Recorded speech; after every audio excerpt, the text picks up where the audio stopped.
Fora da política não há salvação. Um canal e podcast para discutir política. Produzido por mim, o cientista político Cláudio Couto.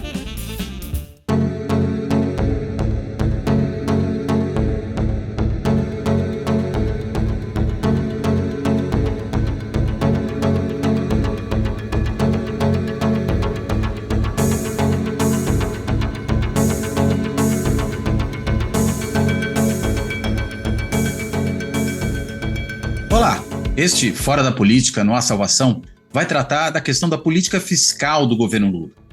Nós temos visto que nesses últimos dias aí há uma grande discussão em torno da política fiscal por conta de uma alteração que o governo estabeleceu na Lei de Diretrizes Orçamentárias, a LDO, sobre as suas metas fiscais para os próximos anos.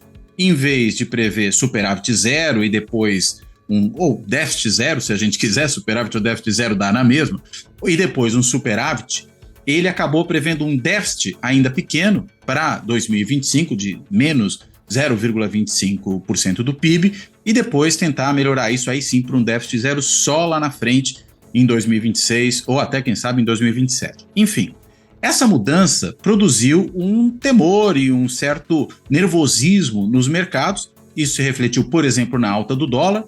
O ministro Fernando Haddad, em viagem à Europa, ele disse que, na realidade, esse problema não tem tanto a ver com questões internas, mas tem a ver, na realidade, com problemas externos. 2/3 dos nossos problemas viriam da frente externa, por conta de instabilidades, por conta da questão dos juros nos Estados Unidos, a própria inflação dos Estados Unidos que não tem cedido, e só 1/3 teria a ver com problemas no Brasil. Mas será que é isso mesmo? Claro que o ministro sempre vai fazer um cálculo mais otimista a respeito de problemas que concernem a sua própria gestão e acho que de alguma maneira ele está fazendo a defesa da sua gestão ao dar esse tipo de declaração. Mas talvez isso não expresse exatamente a realidade desses números, a explicação para esse overshooting, né? Esse crescimento do dólar muito repentino que nós vimos aí nos últimos dias. Tudo indica que tem mais a ver mesmo com o nervosismo do mercado com respeito àquilo que podem ser as metas fiscais do governo. E a gente viu também, com relação a isso, uma declaração do presidente do Banco Central, o Roberto Campos Neto, de que aí com uma política fiscal menos restritiva do que aquela que se imaginava que haveria, aí talvez os juros não possam cair tão rapidamente, porque a inflação ainda estaria resistente, enfim.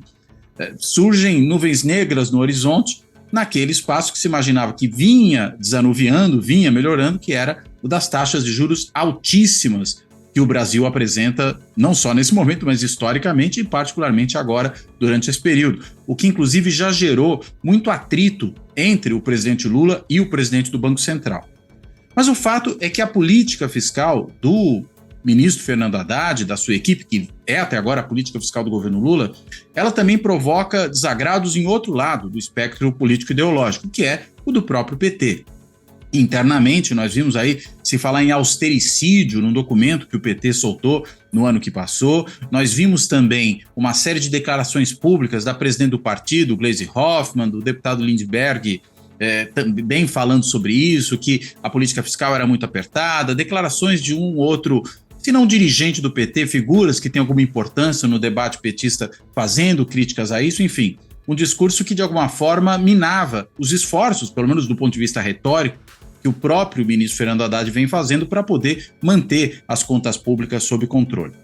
E esse nunca é um assunto fácil, né? Lá no primeiro governo Lula, a gente viu que quando Palocci assumiu o Ministério da Fazenda e teve ali uma política também bastante restritiva, pró-mercado, inclusive, seguindo aquilo que foi definido na Carta ao Povo Brasileiro, que poderia ser talvez chamada de Carta ao Mercado Financeiro do governo Lula durante o período eleitoral, ele seguiu ali uma política de austeridade, né? Tanto que conseguiu gerar até um superávit grande do PIB lá no começo do seu governo. Isso produziu uma mudança na percepção que o próprio mercado tinha a respeito do governo de então.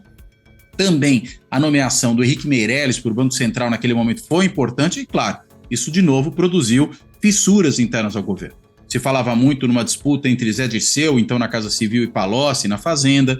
Isso produziu críticas muito severas por parte de setores do PT que, inclusive, romperam com o partido e foram criar o PSOL, né? Os deputados chamados, então, de radicais do PT, que se opunham à política econômica, à reforma da Previdência, que foi proposta naquele momento acabaram rompendo com o partido, isso tinha tudo a ver ali com a política econômica seguida no momento, e a gente vê, em alguma medida, uma reedição disso agora no enfrentamento que esses setores do PT travam com o ministro Fernando Haddad.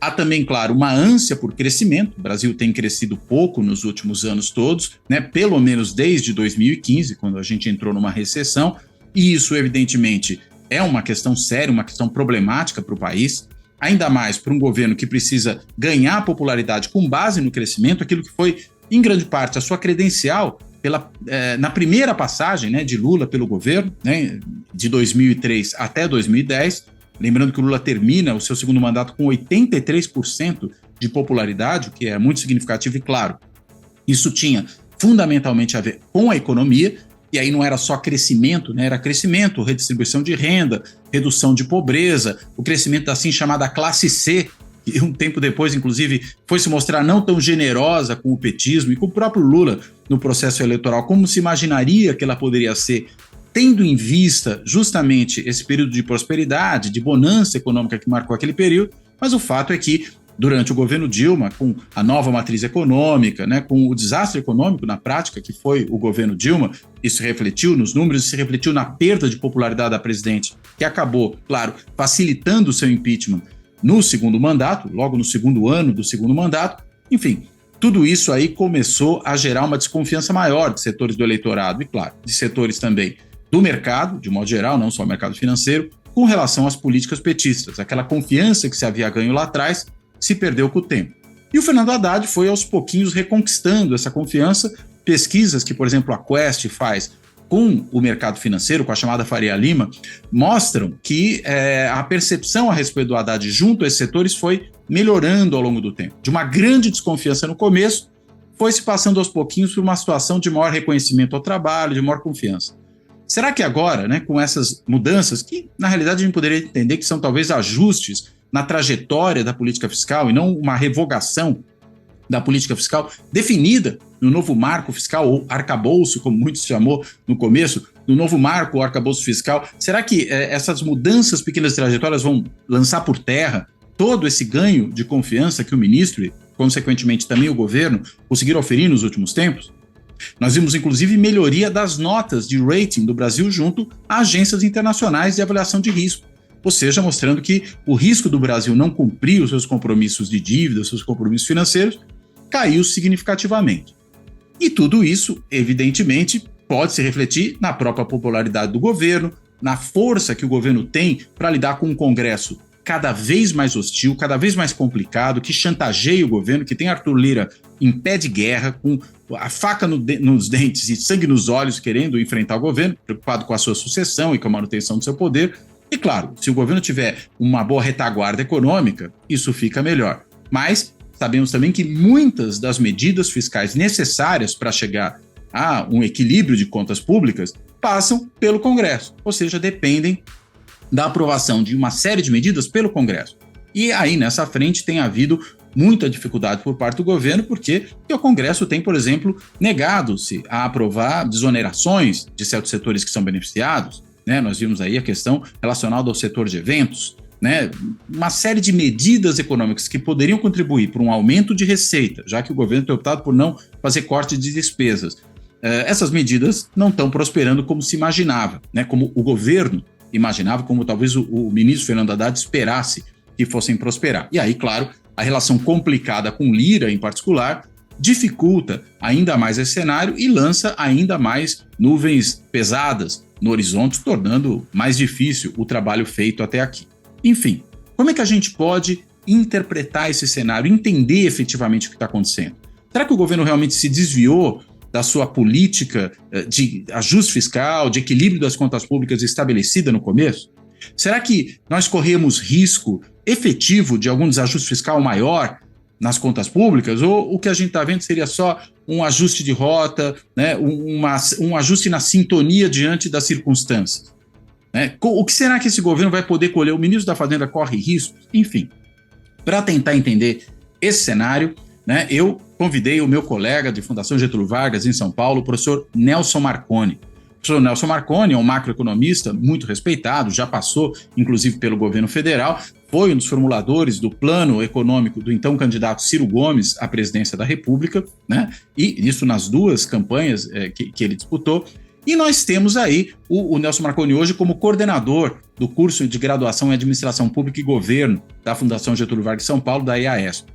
E é também o Nelson professor do Departamento de Gestão Pública, o GEP, da Fundação Getúlio Vargas, e coordenador do Centro de Estudos do Novo Desenvolvimentismo, né? O CND, que é um dos centros de estudos abrigados na FGV-AESP e que trabalha justamente com questões relacionadas ao novo desenvolvimentismo, e é um centro que conta também com a presença do professor Luiz Carlos Brescia Pereira, professor emérito da Fundação. Enfim, o Nelson é cheio de credenciais, acho que eu não preciso ficar aqui discorrendo muito sobre todas essas credenciais que o habilitam para tratar desse tema, inclusive ele já esteve aqui no momento anterior, falando da questão da independência do Banco Central, na época ali, quando se ia aprovar isso, né, e acabou sendo efetivamente aprovada num debate que ele travou com a Mônica, com a Helena Landau, né? Então peço que as pessoas que tiverem interesse nisso, por favor, deem uma olhada aí nos arquivos do canal de podcast, porque podem encontrar esse debate muito interessante que se travou naquele momento, e eu o recebo hoje para justamente tratar desse tema. Então, sem maiores delongas, eu já falei demais aqui hoje nessa introdução, eu quero primeiro agradecer ao Nelson por ter topado fazer essa conversa, sei que ele está num dia super corrido, super atarefado, e além de agradecer a ele por isso, dar as boas-vindas e começar com uma pergunta muito simples. Nelson, será que o governo ele está realmente se desviando da sua rota de ajuste das contas públicas, ou que nós estamos vendo são medidas naturais, esperadas para um governo que enfrenta determinadas circunstâncias, nem sempre que correspondem às suas expectativas e aos seus desejos? Por favor.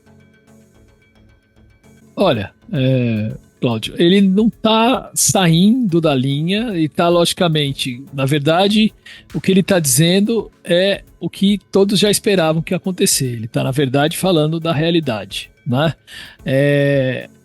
Ninguém esperava, né, tá certo? Acho que nem o mercado financeiro esperava que o governo fosse conseguir atingir um equilíbrio fiscal rapidamente, né, do ponto de vista das contas primárias, né, e que é descontando a conta de juros. Então, não é uma novidade isso que ele está acontecendo, nem é um desvio de rota tão grande, tá certo? Na verdade, acho que tem uma questão retórica aí que o governo preferia dizer que ia ter um equilíbrio para evitar um descontrole maior, tá certo? Mas ele viu que nem isso dá para dizer. Talvez fosse melhor ele ter sido mais realista lá no começo, talvez sim, né? Mas não tem um desvio de rota muito grande, mesmo que você está saindo de um superávit que seria de 0,5% positivo para um resultado zerado, né? A questão é que a médio, então, assim, não está desviando de rota, tá certo? Eu acho que tem um escarcéu muito grande aí em torno disso que não se justifica. A preocupação maior, talvez, seja o fato de que a médio prazo, né, o governo não achou uma solução, digamos, que ele não está indicando uma solução que possa levar a um equilíbrio maior das contas a médio prazo. Talvez esse aí sim seja uma preocupação maior. E aí a gente pode falar daqui a pouco um pouco disso, o que falta fazer, tal, etc. Mas nesse momento não tem um desvio que justifique todo esse, parece que vai acabar o mundo, tal, etc. E não é nada disso, né? E por que então todo esse pampeiro, né? Todo esse auê em função disso? O que as pessoas estão temendo? Porque inclusive a gente viu, né, até falei isso na minha introdução, que o Haddad tem melhorado a sua percepção diante das pessoas do mercado financeiro, né? O que está fazendo com que haja agora tanta preocupação e tanto estardalhaço? Olha, bom, o fato da mudança, logicamente, é né? Mas a mudança de meta, né? Sempre é uma coisa que provoca um pouco de ruído. Mas, olhando assim, a médio prazo, o que acontece? Mais para um período maior, o governo ele teria que ter deixado mais claro para a sociedade qual era o ajuste, quer dizer, ele deveria ter definido melhor qual é o ajuste que ele vai fazer, né? Ou deveria ter dito, né, definido um ajuste, para ser sincero, né, para ser mais claro.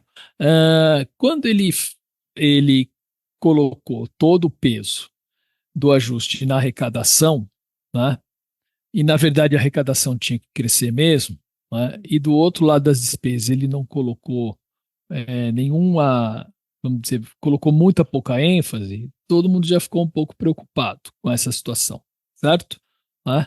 E agora o que está se mostrando é que ele não está conseguindo cumprir as metas de arrecadação que ele se propôs, tá certo? Do lado da despesa, algumas despesas que ele se propôs também a tentar cortar, ele não está conseguindo, então isso pode levar a médio prazo a um, vamos dizer, a um problema maior, tá certo? Mas na verdade, então acho que isso a percepção não é mais, vamos dizer, para quem olha para um período maior, né, tá certo, um período mais de médio e longo prazo, acho que essa é uma preocupação. E aí o que acontece, né? Tem alguns problemas que são os seguintes. O primeiro é que o governo ele fez um ajuste, né?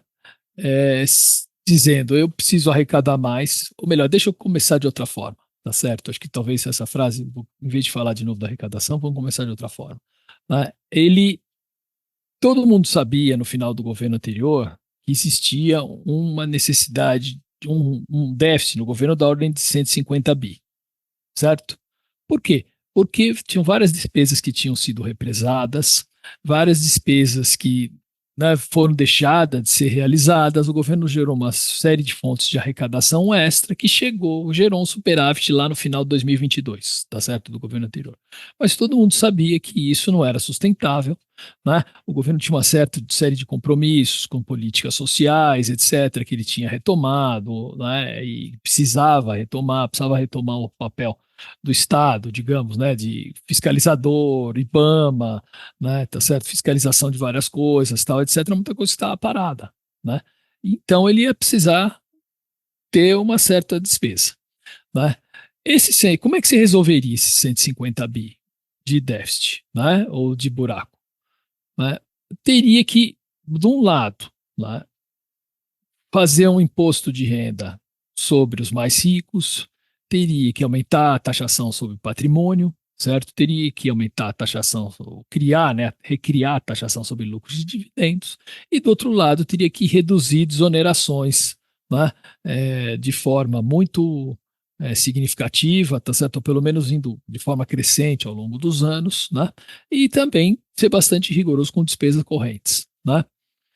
Só uma coisa, no caso de lucros e dividendos, isso já estava inclusive na proposta de reforma tributária desde antes, né? Não era nenhuma proposta desse governo especificamente, né? Exato. O próprio Paulo Guedes já tinha proposto isso no passado, ainda que talvez não com tanta ênfase, ou quando teve alguma resistência ele voltou para trás, mas já tinha essa proposta, inclusive, né? Colocada pelo próprio governo, né? Enfim, o governo Lula fez uma clara opção, quer dizer, ele não diz isso explicitamente, mas por não aumentar a taxação sobre a renda, né? Não mexer na taxação sobre a renda. Então, quer dizer, fica difícil ele fechar essa questão da arrecadação. Também não está muito disposto, parece, a mexer nesse projeto sobre lucros e dividendos. Ele está mais preocupado em regulamentar a reforma tributária que ocorreu, que é parcial, é importante, né? Porque vai melhorar o funcionamento das empresas, tal, vai tornar o sistema tributário mais eficiente, mas não é uma reforma que vai contribuir para aumentar a arrecadação. E ele parece que não está muito disposto a mexer nisso. Tem os compromissos políticos, etc., que ele não está disposto a fazer isso. Então a arrecadação não vai aumentar de forma consistente, certo? Ele fez uma série de medidas tentando mexer um pouco na arrecadação, do ponto de vista administrativo, aqui e ali, recupera isso, recupera aquilo, mexe lá nos fundos offshore, tal, alguma coisinha ele conseguiu fazer, mas ele não conseguiu de forma substantiva. Do ponto de vista da desoneração, para ele conseguir essa desoneração, ele teria que ter feito um acordo maior com as bancadas, com os estados e municípios, quer dizer, ter feito um pacto federativo maior para conseguir também reduzir as desonerações, certo? Não foi nessa direção. E não é fácil, né? E não é fácil, com certeza não é, né? Mas ele teria que passar por, acho que, um pacto federativo renegociando dívida de estados para, em troca, tá certo, negociar apoio no Congresso para ter a desoneração. Quer dizer, ele precisava ter negociado outras coisas para conseguir um apoio maior no Congresso. Sim. Realmente não é fácil.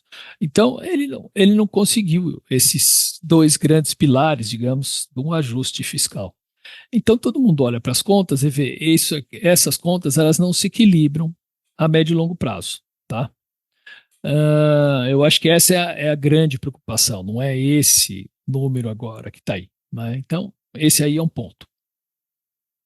A outra coisa é o seguinte, bom, ou se quiser fazer alguma pergunta, tudo bem, senão eu vou falar de outras Não, duas pode falar, coisas que pode são falar. importantes. Eu não faço pergunta porque eu sei que você já tem as respostas, então é melhor você seguir. Tá. Não. A outra coisa que é importante é que o governo talvez não, deveria, não vou tirar o talvez e dizer, deveria ter deixado o investimento de fora dessa conta toda do arcabouço fiscal. O investimento em infraestrutura, eu digo, né, tá certo? Por quê? Porque o investimento, ele ajudaria a economia, ele aumentaria, logicamente, a produtividade, melhoraria a eficiência e ajudaria muito na retomada de um crescimento maior, certo? O investimento público, nesse momento, teria um papel muito importante para ajudar na retomada do crescimento. Tá? Mas aí não diriam que ele está maquiando os dados, Não, como é que fala? Criatividade não, criatividade fiscal não, eu esqueci agora não, o isso nome. o FMI lá atrás já tinha, tá certo, concordado com retirada do investimento do cálculo. Quer dizer, você pode, logicamente, apresentar o resultado primário e continua dizendo, mas do arcabouço você fala, isso aqui está fora. Né? Fora, quer dizer, e mostra os dados de forma transparente, não tem maquiagem Sim. dizendo não, tá certo, né? Simplesmente você tem um outro critério para o arcabouço fiscal que diz, eu não vou considerar, não é no déficit, eu não vou considerar o controle da despesa, esse controle estrito do arcabouço, o investimento, certo? Por quê? Porque ele vai implicar em crescimento, tá certo? Mas no arcabouço que foi aprovado, isso não tá, né? Não, então no arcabouço que foi aprovado, a despesa primária como um todo é considerada no cálculo, e a despesa primária exclui os juros, mas inclui os investimentos. Entendi. Tá certo? Então eu poderia ter também, junto com os juros excluído também o investimento, é isso que você está defendendo. Isso, exatamente, tá certo. E os juros, por exemplo, é outra conta, né? Que depois eu falo dela, Claro. Tudo bem, né? Mas você pensa, já tem uma despesa que está excluída lá, né? Bom, excluída não do cálculo do déficit, eu estou falando, mas da contabilidade para fins das definições que estão no arcabouço fiscal, né? Isso, exatamente, né? Então, se ele tivesse excluído o investimento, ele teria menos dificuldade agora com essa questão do arcabouço e a economia estaria crescendo mais. E crescendo mais, o que acontece? O principal indicador da política fiscal é a relação entre a dívida pública e o PIB, né? Certo? Que é a razão, né? Certo? Então, se o PIB que está nesse denominador aumenta, isso significa que aumenta a capacidade do país também de pagar a sua dívida e tal, né? E isso melhora a relação entre dívida e PIB. Não é uma questão simplesmente contábil, é uma questão de que a economia crescendo mais melhora a capacidade do país de pagar a sua dívida, né? E isso teria tido um efeito positivo. Logicamente, no primeiro momento, do ponto de vista do mercado financeiro, iria ter uma resistência tal, mas não é diferente do que eles estão fazendo agora, certo? Né? A economia estaria crescendo mais já, né? Tá certo? Quer dizer, o Lula teria dividendos muito maiores do ponto de vista político, porque isso estaria estimulando mais o crescimento econômico, emprego, produtividade e tudo mais, tá? Então esse foi um outro problema, né? E não estaria agora discutindo cortes em educação, saúde, etc., que estão lá estão dentro do arcabouço, que essa é a questão. A discussão agora está justamente, vamos cortar despesa em educação e saúde e tal para cumprir o arcabouço.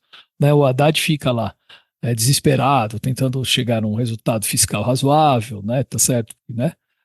E ele está certo, né? De ter um resultado fiscal bom, mas ele não tem, acho que os instrumentos suficientes, mas também por culpa deles mesmos, tá certo, para conseguir isso.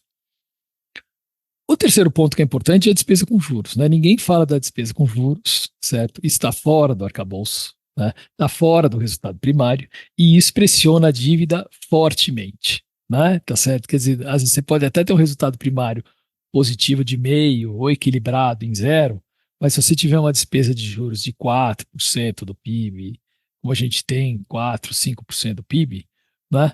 Certo? Você vai ter um déficit geral do governo, que a gente chama de déficit nominal, esse déficit geral, de 4, 5%. E vai ter que emitir mais dívida para pagar esses juros. Então, rolar a dívida, né? Para rolar a dívida, exatamente. Essa o discussão Delfim dizia que dívida não se paga, a dívida se rola. Exato, certo, né? Quer dizer, você vê aí, só que se você pagar muito juros sobre essa dívida, né, você vai rolar uma dívida cada vez maior e vai ter que Sim. emitir cada vez mais títulos para rolar essa dívida. Então e isso aí ninguém está falando nada, ninguém dá um pio sobre isso, né? E E esse é por um quê, outro hein? Por problema. causa que interessa ao mercado financeiro que Ah, esse gasto não seja contingenciado. exato, exato, exato. Tá certo. Interessa muito ao mercado financeiro que não seja contingenciado.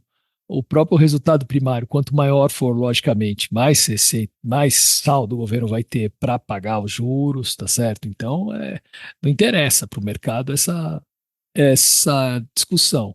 E o Haddad está se matando, no bom sentido, quer dizer, se descabelando, né, tá certo? Fazendo um esforço para agradar o mercado financeiro, e o mercado financeiro está de qualquer jeito, continua, né, tá certo? Ressabiado, né? Então, quanto é que vale a pena isso, tá certo?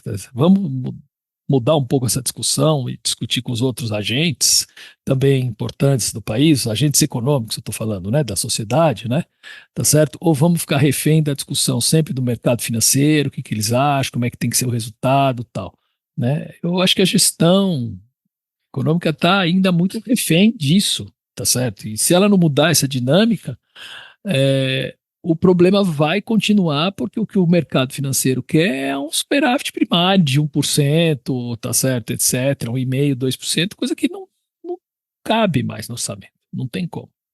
Tá? Agora, é interessante que esse mesmo mercado financeiro, quando a gente pega ali o governo Bolsonaro, sobretudo na sua fase final, que foi uma derrama de recursos a não ter fim na economia, inclusive para produzir ali condições do presidente se reeleger, continuou muito elogiosa ao Paulo Guedes, né? A gente viu até certos, digamos, setores da imprensa que também são muito próximos ao mercado financeiro, sem jamais tecer uma crítica ao Paulo Guedes, e o que você teve foi, quando muito, um resultado, digamos, fiscal aceitável, mas com base no não pagamento de dívidas que ficaram para o governo subsequente. Dívidas, eu quero dizer, não só dívidas financeiras, mas obrigações que o governo tem, como, por exemplo, cobrir as necessidades do funcionamento de certas áreas do governo. Você simplesmente aquilo para de funcionar e você fala, ó, cumprir a meta. E, na Exato, verdade, não cumpriu, né? Porque aquilo vai ter que exato, ser resolvido depois, né? exato. Então tem, logicamente, uma empatia, né, tá certo? O mercado com determinados ministros, com determinada gestão econômica, tá certo? Quer dizer, por mais que o Haddad se esforce, ele vai ter sempre né, Essa desconfiança, né? essa desconfiança, exato, né? O que é um absurdo, eu acho, tá certo? Mas tudo bem, mas é isso que você falou, tem uma ligação ideológica muito mais com o É governo isso. Essa é a conservador palavra. do que com o governo progressista, por parte do mercado financeiro. Mas isso, e outra coisa interessante que você falou é essa coisa que, na verdade, o Paulo Guedes ele foi jogando as coisas para frente, né? Então ele deixou de pagar os precatórios, ele Isso. deixou de, ele gerou, vamos dizer, um atraso, né, em obras, não só isso, mas ele parou a máquina pública, certo? E também ele teve uma receita muito grande de dividendos estatais, tá certo? E principalmente da Petrobras, que estava, se a gente se lembra, com o preço do petróleo, né, totalmente atrelado ao mercado internacional, né, tá certo? Gerou um dividendo altíssimo, não investiu nada, certo? Dentro da empresa, pagou uma conta muito grande de dividendos, certo? Só que arrebentou o país, né, do ponto de vista de custo dos combustíveis, falta de investimento da Petrobras, tudo mais. Então, com isso, ele gerou receita de caixa, tá certo? O mercado financeiro achou isso bacana e os acionistas da Petrobras também, mas para o país isso é uma tragédia, né, tá certo? É muito ruim. Então, tem um componente ideológico aí, com certeza, nessa história, né?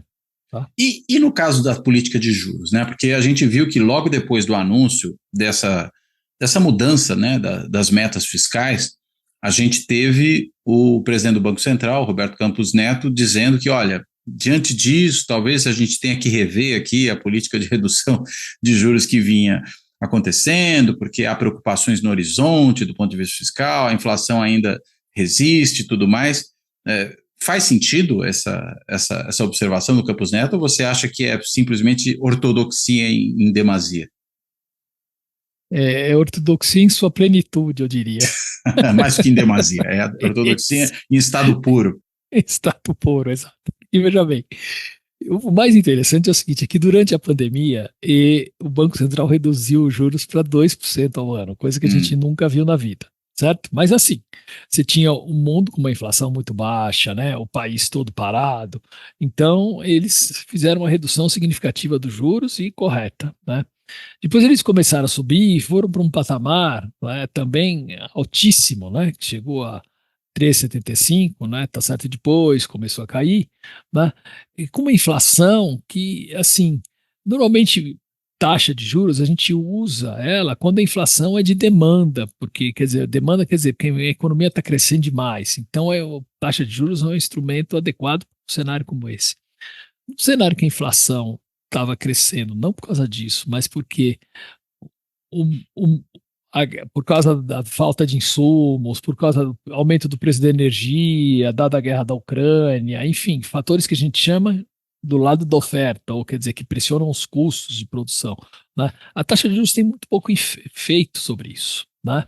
Mas abre-se uma justificativa, como a inflação está alta, abre-se uma justificativa para manter a taxa de juros alta. O que você faz, né? Em vez de tentar é, melhorar a oferta de alimentos, transformar a oferta de energia, tá certo? Pensar em soluções ali do lado da estrutura da oferta, o Banco Central aumenta a taxa de juros, tentando controlar os outros fatores que podem ser influenciados por demanda, como o setor de serviços, etc., né? E isso impede um crescimento econômico, certo? E impede uma alta maior da inflação. Mas não é isso que vai fazer a inflação cair, porque o que originou a inflação não foi um problema de demanda, certo? E aí, quando a inflação começa a cair, porque cai no mundo inteiro, né, o Banco Central vai dizer, foi por causa da nossa política de juros. Não, foi porque a inflação caiu no mundo inteiro, tá certo? E os insumos que a gente importa foram caindo de preço também. Quer dizer, a gente acompanhou a inflação mundial. A inflação mundial subiu, a nossa subiu. A inflação mundial caiu, a nossa caiu. Tá certo? E o que a taxa de juros tem de efeito sobre isso? Muito pouco, quer dizer, vai influenciar do lado da demanda, né? Tá certo? Justamente do lado. Você comprime a demanda nesse caso. Você comprime a demanda para tentar compensar o impacto devido à inflação do outro lado. Né? Então, assim, quando você olha o combate à inflação, você tem que olhar de uma forma mais abrangente do que só usando a taxa de juros, né? E eles fazem uma política de juros realmente muito alta, exacerbada, tá certo, né? Quer dizer, assim, uma taxa de juros real na casa de 5%, etc., é uma coisa altíssima para padrões internacionais, e essa é a taxa de juros básica, porque a taxa de juros que é cobrada das empresas é mais alta do que essa, não é a Selic que está aí, né, 10 e pouco, certo? Né? A taxa de juros que é cobrada das empresas é o dobro disso, se elas forem tomar dinheiro emprestado, se as pessoas forem tomar dinheiro emprestado é mais ainda, quer dizer, então não tem economia como funcionar desse jeito, tá? Então tem uma taxa de juros muito alta e o mercado fala, não, a inflação está voltando, tal, etc., né? E aí a gente precisa, né, ser muito cuidadoso, porque olha, né, tem pressões inflacionárias pelo lado dos alimentos, tá certo? Mas sabe, as pessoas não vão deixar de comer se aumentar a taxa de juros, certo? Então o que você precisa ter é estoque regulador de alimentos, é outra coisa, não é taxa de juros, né? Mas aí vai de novo, todo mundo fala, olha, né, tem riscos inflacionários. Então tem uma precaução muito acentuada e que está claro, né, que está ligada a esse movimento do mercado de não querer, tá certo, uma redução significativa da taxa de juros. Só para você ter uma ideia, tem um estudo de um grande banco, está circulando por aí, relacionando os 3 picos inflacionários que tiveram recentes no Brasil, 2003, 2015 e 2019, com momentos em que a taxa de juros caiu, certo? Só que eles não estão dizendo o que é mais importante, que nesses 3 momentos de aceleração inflacionária, nós sofremos os chamados choques de oferta, tá certo? Quer dizer, esses choques que aumentam os custos de produção. Não foi porque a taxa de juros caiu, mas já eles estão tentando dar uma roupagem, digamos, né, teórica, desenvolver um argumento, né, baseado num estudo para justificar a taxa de juros nesse patamar. Então, a Transformando força... correlação em causalidade. Exato, isso, exatamente, é isso aí. Transformando correlação. Muito bem, Cláudio, é isso aí, está transformando correlação em causalidade. Então, a força que o mercado financeiro tem, tá certo, para vender esse argumento, tentar, né, colocar ele junto a formadores de opinião, tal, etc., é muito forte, eles são muito organizados, né? Então, agora vem essa onda. E o Roberto Campos, logicamente, está junto nesse processo. Então, e o governo me parece, pelo que eu tenho percebido, que ele não está disposto a enfrentar isso de forma significativa, tá certo? Não, realmente, a taxa de juros, tá certo, né? Tem que baixar, mas ela já está baixando, tal, etc. Mas está baixando, mas ainda é 4% de juros real. 4 não, quer dizer, 10 com uma inflação de 4 é 5, 6% de juros reais ao ano. Né? É muito alto, tá? Agora, uma coisa interessante que você está apontando, né? Esses choques externos, né, que você falou que houve nessas coincidências aí do pico inflacionário, você está se referindo a quais deles especificamente? Você podia só Vamos mencionar explicar isso? melhor, sim, lógico. Por exemplo, em 2002, 2003, houve uma alta, uma desvalorização do câmbio muito forte, né? Em virtude da proximidade da eleição, né? Tá certo? Foi a Verdade. primeira eleição O do efeito Lula, Lula, o tal, o pessoal chamou, efeito né? O Lula, câmbio exato. foi lá para cima, foi para Foi lá pra R$ cima. 4 por dólar naquele momento, quando era 2 e alguma coisa antes. Exato, 2,50, exato. não me Então lembro teve uma exatamente o número desvalorização agora. muito forte. Sim. Aí, quer dizer, não é de novo taxa de juros, aí aumenta a taxa de juros, dizendo que o capital vem para o país, tal, etc. Se tiver uma situação de insegurança, né, não vai vir dinheiro para o país desse jeito. E aí a taxa de câmbio subiu, isso jogou o preço de várias coisas para cima, vários produtos importados, e o pior, as tarifas públicas na época, que a gente chamava de tarifas públicas, uma tarifa de energia, tarifa em geral, tal, de telefonia, todas eram indexadas ao IGPM, que é um índice que sofre uma pressão muito forte do dólar, tá certo? Então o que acontece? Você tem um espalhamento, né, tá certo? Uma indexação muito forte dos preços, eles se irradiam para o resto da economia, esse aumento do câmbio muito fácil, foi o que aconteceu lá atrás, tá certo? Em 2015, né, o governo, o começo do mandato segundo da Dilma II, não sei se você se lembra, resolveu fazer também um ajuste total, né, das coisas. Quer dizer, tudo bem, a Dilma tinha controlado o preço da Petrobras antes que estava errado, aí eles foram colocar no lugar, aí foram colocar o preço da energia no lugar, aí foram desvalorizar o câmbio, tá certo, né? Foram fazer tudo junto Quando para, vamos Joaquim dizer, Levy foi para o organizar. Ministério da Fazenda, né? Quase um Exatamente. choque à la Milei. Isso, Digamos exatamente. É assim. quase um choque à la Milei, exatamente, tá certo? Uhum. A inflação subiu, tá certo? Não é porque o juros estava caindo, né? E o último choque inflacionário que a gente teve foi esse durante a pandemia, quer dizer, no começo da pandemia a inflação baixou, depois começou a subir, né? Por quê? Porque teve também uma quebra das cadeias produtivas internacionais, né? Tá certo? Quer dizer, não tinha insumo para ninguém, né? Aumentou o custo também na área da saúde, muito forte. Os alimentos, os países começaram a se proteger, começaram a reter, né, em vez de exportar. Os países asiáticos, em vez de exportar muitos alimentos, começaram a reter, né, e começaram a demandar os nossos produtos aqui. Certo? O preço dos alimentos subiu lá fora, subiu aqui, né? Subiu o preço de insumos eletrônicos, subiu o preço de combustível, quer dizer, tudo subiu. O que isso tem a ver com a taxa de juros, com a demanda? Nada. Tem um dos três choques. Né? E aí, enfim, eles justificam dizendo não, precisa subir a taxa de juros para colocar a inflação no lugar, tal, etc. Sabe, para o Brasil, uma inflação que fosse uma taxa de juros que fosse a inflação mais 2 pontos ou 1 ponto e pouco acima dela, né, certo?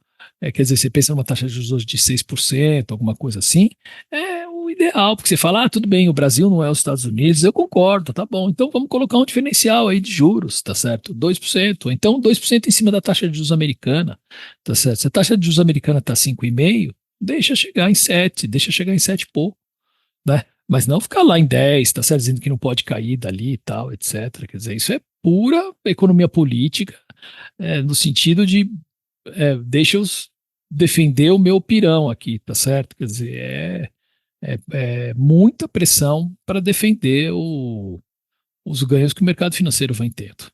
Tá? E a gente está falando de um presidente do Banco Central que tem mandato até dezembro, né?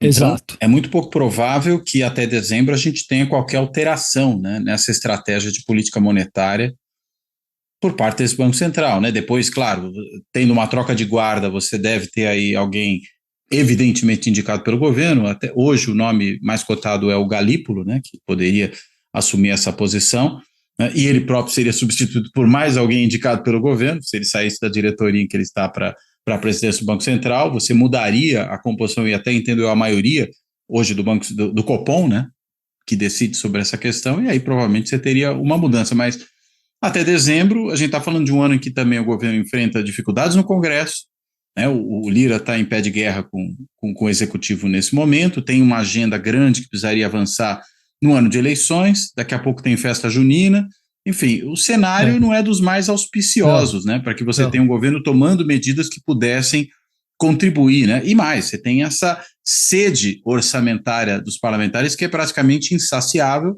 no ano, justamente eles querem mais ainda recursos do orçamento, porque tendo eleição municipal, quanto mais coisa chegar lá na ponta, melhor para quem for o pai da criança, né. Exato. Você tem razão, quer dizer, tem essa briga orçamentária, então, que é uma coisa, né? Tá certo? Cada vez mais o legislativo tem um controle maior do orçamento, né? Tá certo? Tem aumentado, né? Crescido o controle dele sobre o orçamento. Mas esse que você falou da mudança do presidente do Banco Central, acho que vai ser o grande teste para o PT, tá certo? Quer dizer, primeiro, porque, logicamente, o mercado vai começar a pressionar, quanto mais perto tiver dessa troca, né? Para que haja uma transição suave, certo? Né? E segundo, quer dizer, vamos ver se o PT realmente o governo vai tendo o Banco Central, se eles vão encarar essa questão da redução dos juros, tá certo? Eu acho que essa é a grande prova do discurso deles, porque o discurso deles tem sido muito, não, nós somos contra os juros altos, tal, etc., mas na prática o que nós estamos vendo é que, né, a pressão não é tão forte, né? Agora, quando a Dilma tentou isso com o Tombini, não funcionou muito bem também, né? Exato, mas a Tombini isso, exato. Mas veja bem, a Dilma, quando fez isso, ela fez primeiro, ela não é que eles vão reduzir mais correndo a taxa de juros de uma vez só, mas eles teriam que, se a presidência do Banco Central for do PT, eles têm que continuar nessa toada de redução. Sim. A Dilma, quando fez isso, ela fez um cavalo de pau, né, numa decisão que o Copom já tinha indicado que ia numa direção, certo? Que era o contrário. E ela chegou lá e falou, não, tem que fazer o contrário. Certo? Né? E de uma hora para outra. Primeiro, então, tem um ruído muito grande. Segundo, que na época que elas fizeram isso, você tinha um crescimento muito maior da economia brasileira, a economia estava bombando, falando claramente, né? Quer dizer, falando um português um pouco mais, linguajar um pouco mais, digamos, né? Figurado, popular, mas enfim, mas ela estava crescendo muito. Os salários estavam crescendo bastante, né? Quer dizer, existia uma inflação que estava rodando na casa dos 6%, quer dizer, ela fez isso numa hora em que tinha uma pressão de demanda significativa. Tá? Tinha que ir mais devagarinho ali, ou até esperar um pouco, né?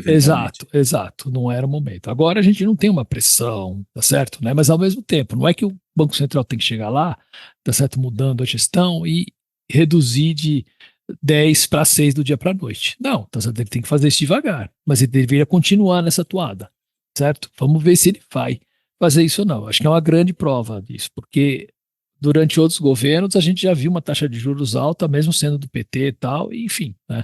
Sem Banco Central independente, então eu estou fazendo até uma provocaçãozinha, né? Tá certo, no bom sentido. Vamos ver o que vai acontecer. E essa questão do orçamento que você falou é importante, lógico, né? Mas se o governo tivesse feito talvez um pacto federativo, tivesse mostrado para a sociedade um plano mais completo, tá certo, de governo, desenvolvimento, talvez ele tivesse colocado melhor isso no debate, né? E teria um apoio maior até da sociedade para negociar isso com o Congresso. Ele está realmente em uma situação muito refém de tudo, sem mostrar para onde ele vai. Então eu não vejo perspectiva de melhora realmente nessa questão orçamentária, né? Tá certo? Com o Congresso, que é contrário, logicamente, mas que você teria que tentar, sabendo disso, articular de outras formas, né? Via acordo com os estados e municípios, via um plano mais claro, tal, etc., tudo isso. Mas vamos torcer que a política de juros realmente mude, vamos ver.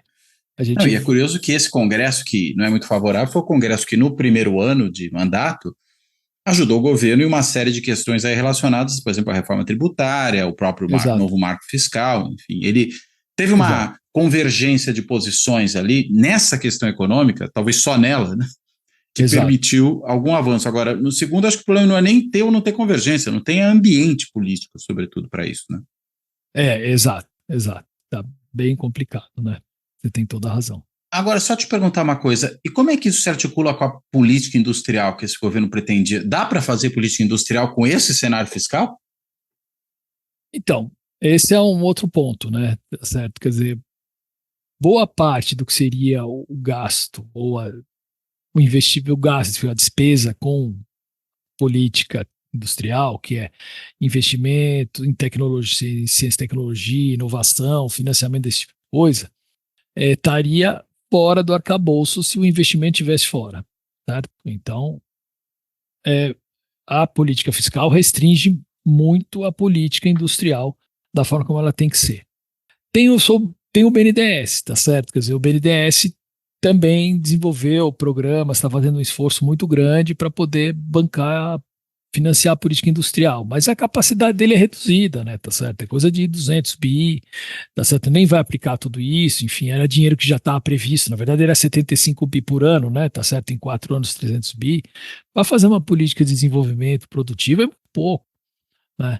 Então, realmente a questão fiscal, o arcabouço, ele restringe isso e, de novo, voltando para você, a mesma questão, porque o investimento está lá dentro, isso complica muito a vida. Muito bem. Tá. Nelson, eu sei que você hoje tem um dia corridíssimo, você tem novos compromissos aqui ao final dessa gravação. Eu quero primeiro te agradecer muito pela conversa, mas antes só de finalizar, eu quero te devolver a palavra para você, se ainda houver algum ponto que você entenda que nós deveríamos ter tocado, que a gente deixou tocar, você possa mencionar, e para fazer as suas considerações finais. Por favor, Nelson. Muito obrigado, Cláudio. Eu queria, agora no encerramento, só dizer que eu acho que se o governo tivesse apresentado de forma mais clara um programa mais completo, orientado para o desenvolvimento, ele teria mais facilidade de ter negociado junto ao Congresso, mostrado para a sociedade o que ele queria fazer. Mas ele não mostrou isso de forma clara. Eu acho que ele vai fazendo ações, várias ações importantes, tal, etc., mas ele não tem esse conjunto articulado, né, tá certo, mais completo.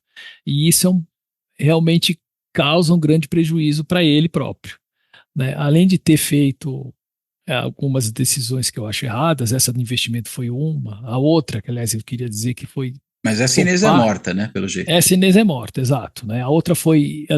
Ele topou continuar...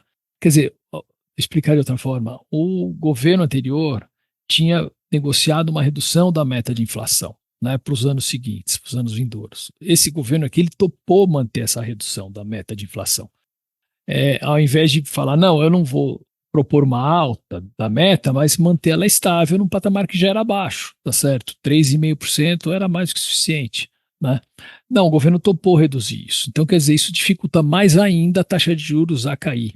Então, tem alguns erros aí no meio do caminho que eles fizeram. Acho que tem essa questão da falta de programa, né, de um programa mais completo, isso atrapalha um pouco.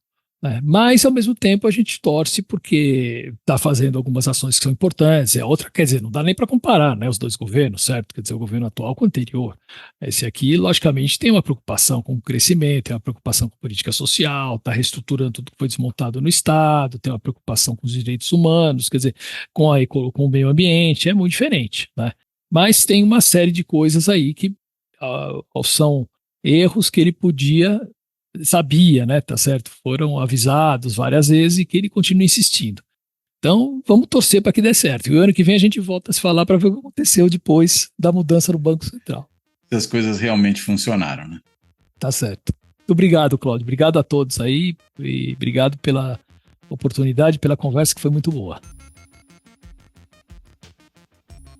Muito bom, Nelson. Muitíssimo obrigado aí por essa conversa tão esclarecedora, tão importante para a gente entender, afinal de contas, o que se passa, claro, primeiro na área fiscal, mas com os reflexos, né, que isso tem em outras questões, na política monetária, que está imbricada com a política fiscal de forma indissociável, e aí a política de juros tem que entrar na conversa também, e claro, também com outros aspectos, como a questão do crescimento, que passa também pela política industrial que o governo falou que pretende desenvolver.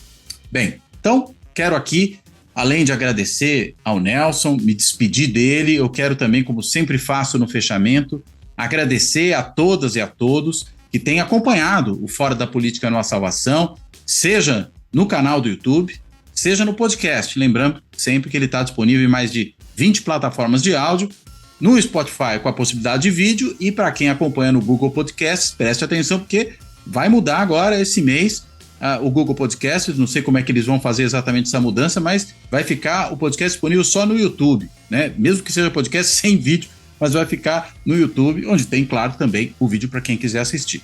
Bem, e além disso, além de agradecer a quem acompanha aqui o podcast, eu quero agradecer especialmente a quem tem contribuído com o projeto do canal. Sempre lembrando que há várias maneiras pelas quais é possível contribuir para o Fora da Política Não Há Salvação. A primeira delas, que é a mais simples, é clicando naquele botãozinho do coraçãozinho que tem embaixo do vídeo do YouTube, que é o Valeu Demais. Ali você pode fazer uma contribuição pontual para o canal, no valor que achar que deve fazer, né? E isso sempre ali se inscrevendo, tendo ali uma conta no Google Pay para poder efetuar esse pagamento. Também usando o Google Pay, é possível se tornar membro do canal, se inscrever no Fora da Política Não Há Salvação por intermédio do Clube dos Canais. É diferente de você simplesmente seguir o canal ou pedir para ele te dar os alertas aí de quando novas coisas aparecerem, né? E para isso você vai poder fazer uma contribuição continuada, uma contribuição periódica também no valor que achar que deve, né? E tem ali algumas regalias, como por exemplo, sempre que os vídeos já estão ali disponíveis, acessa antes mesmo da estreia às 0 horas de sábado. Antes disso, o vídeo estando disponível, a pessoa já pode assistir. Bem, quero também, em forma similar, convidar quem preferir assim, fazer uma assinatura simbólica por meio do site de financiamento coletivo benfeitoria.com. E para isso é só ir lá no benfeitoria.com, ou se quiser ir direto, digita benfeitoria.com/apoio Fora da Política Não Há Salvação. E aí faz uma contribuição continuada por meio da assinatura simbólica. E por fim, para quem também preferir esse caminho, que hoje é o mais usado pelas pessoas para um monte de coisas, fazer um Pix. E a chave Pix do Fora da Política Não Há Salvação é contato@foradapolítica-não-há-salvação.info, que é o e-mail de contato do canal, como fica indicado, para quem também quiser escrever. Então, repetindo aqui, tanto a chave Pix como o e-mail de contato@foradapolítica-não-há-salvação.info. Bem, então, dito tudo isso, eu reforço aqui meu agradecimento ao Nelson por essa ótima conversa, me despeço dele, me despeço de todas e todos. Até a próxima.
Fora da Política Não Há Salvação.